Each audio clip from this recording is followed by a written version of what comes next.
Good morning all of you. Mains की तैयारी करने वाले सभी बच्चों, ध्यान से मेरी बात सुनना।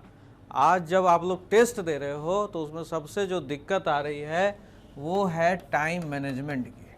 वो है टाइम मैनेजमेंट की। आप लोग ये देखिए कि 3 घंटे का पेपर, 3 घंटे का पेपर कोई 3.5 घंटे, कोई 4 घंटे में पूरा कर रहा है। कैसे फिर लिखेंगे, कैसे सॉल्व होगा? और ये ऐसा क्यों हो रहा है? आप लोग जो मेंस दे रहे हैं, जो नहीं भी दे रहे हैं, वो इस बात को क्लियरली समझिए, ये बहुत बड़ा फैक्टर है आपको एग्ज़ाम निकालने के लिए। टाइम मैनेजमेंट, चाहे वो प्रीलिम्स के एग्ज़ाम के लिए हो, चाहे वो मेंस के एग्ज़ाम के लिए हो। आपको अगर 3 घंटे का समय मिला है एग्ज़ाम में, तो आप ये मान के चलिए कि आपको 2.5 आवर ही मिला है। आपको 2.5 आवर ही मिला है, ये मान के चलिए। 10 से 12-15 मिनट आपका नाम लिखने में, टीचर से गॉसिप में एडजस्ट करने में निकल जाता है। कम से कम अगर 15-20 मिनट आप क्वेश्चन को सोचने पर अगर नहीं देंगे तो आपके आंसर की फ्रेमिंग अच्छी नहीं बन पाएगी। कोई भी एग्ज़ाम में अगर क्वेश्चन को अच्छे से लिखना है तो सबसे पहले उसकी फ्रेमिंग बहुत इंपॉर्टेंट होती है। आपका 3 घंटे का पेपर है तो आप मान के चलिए कि आपको 2.5 घंटे में कंप्लीट करना है। 15 मिनट नाम लिखने में जाएगा, टीचर के साथ गॉसिप में जाएगा, तो 15 से 20 मिनट आपको क्वेश्चंस के फ्रेमिंग के लिए भी चाहिए। इसका मतलब 2.5 घंटा में, आज अगर जेपीएससी मेंस की बात करें तो 2.5 घंटा में कम से कम 25 से 30 पन्ना लिखना है। और नहीं हो पा रहा लोगों से। अभी 4 टेस्ट हो चुका है, मुश्किल से 4-5 लड़का 3 घंटे में लिख के निकल रहा है। अदरवाइज 3.5 घंटा, कोई 3.25 घंटा, कोई 4.5 घंटा। ऐसे में तो नहीं हो पाएगा। इसका मतलब इसमें सबसे पहला टिप ये है कि अगर आपकी स्पीड कम है और बहुत ज़्यादा आपके पास समय नहीं है, इस मेंस को देने जा रहे हैं और बहुत स्पीड कम है, तो पहले तो ये ध्यान में रख लीजिए कि कोई वहाँ वर्ड लिमिट आपका इंच टेप से मापेगा नहीं। तो आप अभी से अपने आप को ये सोच लीजिए कि मुझे 4.5 पेजेस या 5 पेजेस में सारे आंसर को लिखना है। आप वर्ड लिमिट अपना कम कर लीजिए। क्यों? क्योंकि आप इतना कम समय रहते बहुत बड़ा परिवर्तन अपने में ला नहीं पाएंगे। तो ये बहुत इंपॉर्टेंट है। देखा ये गया है कि पहला क्वेश्चन आप 7 पन्ने में लिख रहे हैं, दूसरा क्वेश्चन 6 पन्ने में लिख रहे हैं, तीसरा क्वेश्चन 4.5 पन्ने में, और चौथा क्वेश्चन आते आते 2 पन्ने में खत्म कर रहे हैं। इस तरह से आपको नंबर नहीं मिलेगा। लास्ट में पेज को इतनी जल्दी से खत्म कर रहे हैं कि 1.5 पौने 2, 2.25 पन्ने में क्वेश्चन खत्म। यूनिफॉर्मिटी होनी चाहिए। अगर आप 5 पेज लिख रहे हैं तो कोई 5.5 पेज में अगर आंसर लिख देते हैं, इट्स ओके, कोई बात नहीं। कोई 6 पेज में लिख देते हैं, ये भी चलेगा। कोई 4.5 पेज, अगर 5 पेज लिख रहे हैं, कोई 4.5 में भी खत्म कर दिए, ये भी चलेगा। लेकिन आपका यही एवरेज मेंटेन होना चाहिए। ये नहीं कि एक में 5 पन्ना लिखा तो दूसरे में 8 पेज लिख दिया और फिर तीसरे में 2 पेज में लिख दिया। आप अपनी कॉपियों को देखना, ऐसी गलती बहुत सारे लोगों ने किया है। यूनिफॉर्मिटी मेंटेन होनी चाहिए। तो उसके लिए पहला है कि अगर हम बहुत बड़ा परिवर्तन नहीं कर सकते तो अपने पेजेज को, अपने वर्ड लिमिट को पहले ही कम करके चलें। मान के चलें कि हमको 5-5.5 पन्ना में लिखना है, चाहे हमको पहला क्वेश्चन कितना भी अच्छे ढंग से आता हो। हमें अपने वर्ड लिमिट को रोकना होगा। 5.5 पन्ना, अगर हम 20 पन्ना ही लिख पाते हैं 2.5 घंटे में, तो हम वही काम करेंगे। Getting or not? दूसरा कि इसको प्रैक्टिस करके ना ये स्पीड बढ़ाया जा सकता है। ये 2.5 घंटे में इसको पूरा किया जा सकता है प्रैक्टिस करके। इसके लिए जो आपका नोट्स है, जो भी आपने तैयारी की है, सपोज करो आप झारखंड हिस्ट्री, आदि धर्म के बारे में, सरना धर्म के बारे में पढ़े, आप पेन लीजिए, उसको टाइम फ्रेम कीजिए और उसको लिखिए। देखिए कि आपने वो कंप्लीट क्वेश्चन कितने देर में किया। आप डिवाइड कीजिए, 4 क्वेश्चन ऑब्जेक्टिव क्वेश्चन आपको लिखने हैं। अगर हिस्ट्री, ज्योग्राफी और ऑब्जेक्टिव करने हैं तो आप देखिए कि 20 ऑब्जेक्टिव करने में आपको कितना समय लगेगा।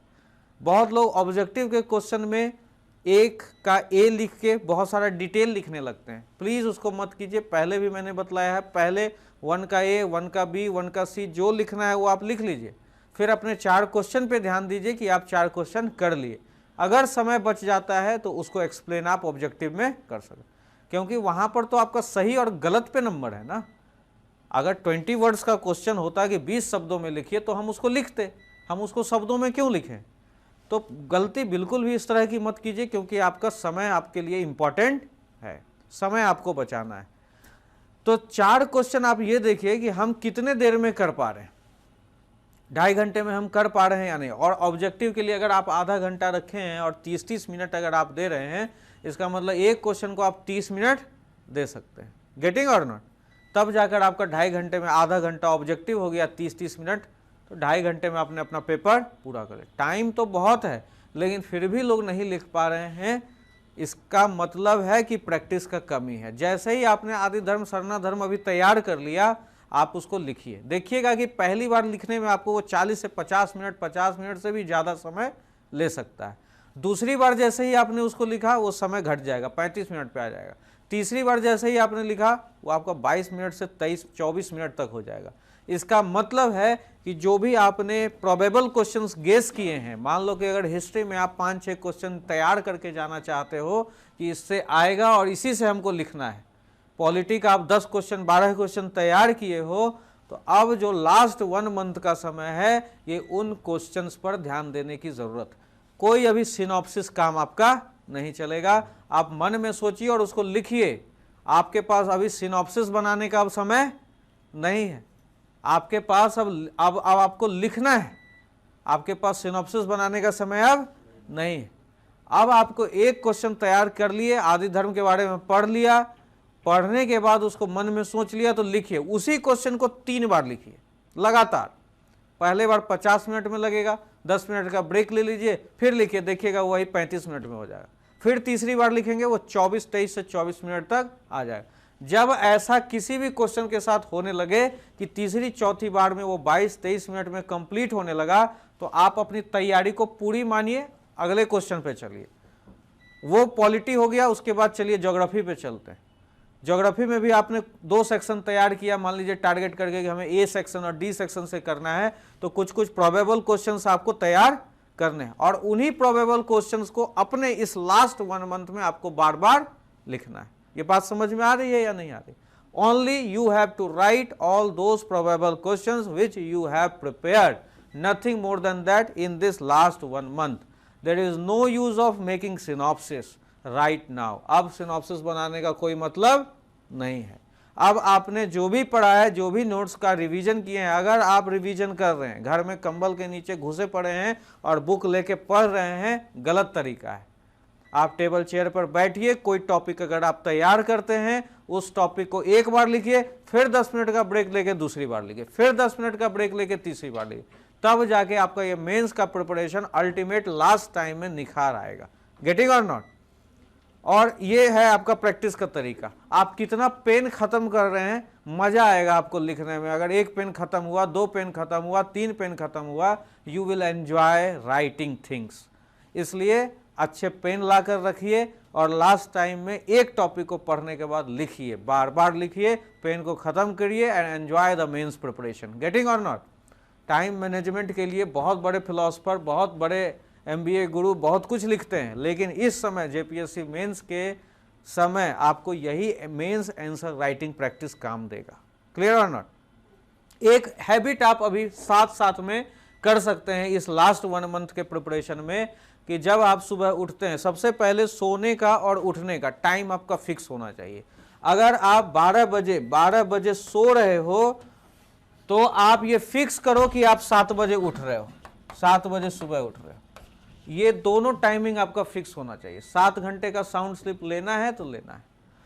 आप ये नहीं कि किसी दिन 2 बजे पढ़ रहे हैं और 8 बजे उठ रहे हैं, किसी दिन रात भर पढ़ लिया और दिन में जाकर सुबह 6 बजे सोने के लिए गए। ये रूटीन बिल्कुल भी गलत है।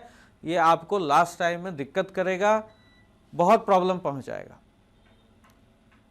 ये आपको एग्जाम में नींद आएगी, इसकी वजह से आपको एग्जाम में कंस्टिपेशन का प्रॉब्लम होगा। एक लड़का मेरा है स्टूडेंट, प्रीलिम्स के एग्जाम में आधा घंटा जाके टॉयलेट में बैठा हुआ था।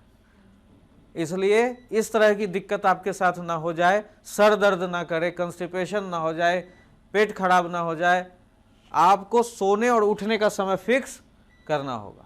इसी समय में हम सोएंगे उठेंगे, बाकी समय मेरा पढ़ने का होगा। एक छोटी सी पॉकेट डायरी रखेंगे, सुबह उठा, सुबह आप पढ़ रहे हैं और पढ़ते पढ़ते विचार आ गए गर्लफ्रेंड का, सोचने लगे, बंद कीजिए किताब, थोड़ा देर उसको बढ़िया से सोच लीजिए और उस डायरी में लिखिए कि हमने उसके लिए कितने देर सोचा। आप अगर घर में उठ के गए, फ्रिज से पानी निकाल कर आप पी रहे हैं, गर्म चाय बना के पी रहे हैं, आप डायरी में ये 5 दिन प्रैक्टिस करके देखिए, आपको अपनी कमी पता चल जाएगी कि आप कहाँ कहाँ अपना समय खराब कर रहे हैं। आप चाय बना रहे हैं, आप कॉफ़ी बना रहे हैं, गर्लफ्रेंड को सोच रहे हैं, आप फ़ोन पे बात कर रहे हैं। मात्र 3-4 दिन का प्रैक्टिस कर लो, छोटे से पॉकेट डायरी में लिखने लगो कि आज हमने किया क्या।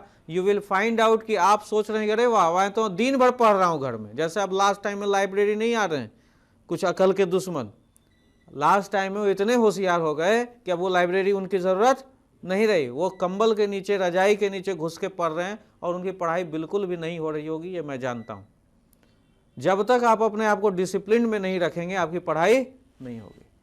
आप जैसे ही आपको लग रहा है कि हम कंबल के नीचे घुस के 10 घंटे से बैठे पड़े हैं, लेकिन उस 10 घंटे में आपने 1 घंटा सोचा अपनी गर्लफ्रेंड को, 1 घंटा आपने कॉफ़ी बनाया, अखबार पढ़ने लगे, आप इस तरह से अपने टाइम खराब करते हैं। मुश्किल से आपका इनपुट जो होता है वो 3-4 घंटे का होता है।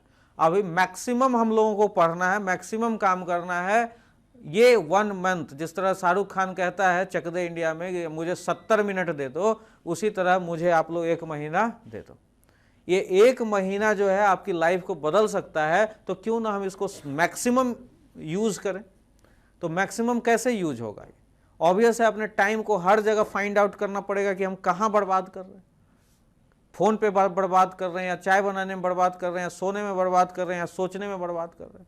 आपको सिर्फ क्या करना है? टॉपिक को याद करना है, लिखना है, टॉपिक को याद करना है, लिखना है।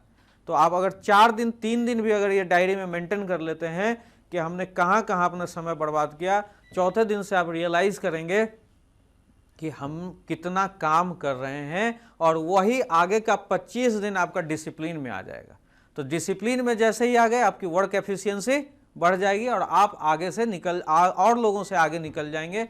क्योंकि लास्ट 1 महीना लिखने का टाइम है, इसमें कोई सिनॉप्सिस बनाने का, इसमें रिवीजन करने का, या इसमें बहुत ज़्यादा पढ़ने का स्कोप बिल्कुल भी। जो आपके पास नोट्स है, एक बार रिवाइज किए, उसको सोचे और उसको लगातार 3 बार लिखे। 1 बार लिखा तो दूसरी बार देख लिए कि कहाँ कहाँ पॉइंट छूटा, फिर उसको दूसरी बार लिखा, फिर उसको तीसरी बार लिखा। इस तरह से आप उन प्रोबेबल क्वेश्चंस पे पकड़ बना लेंगे।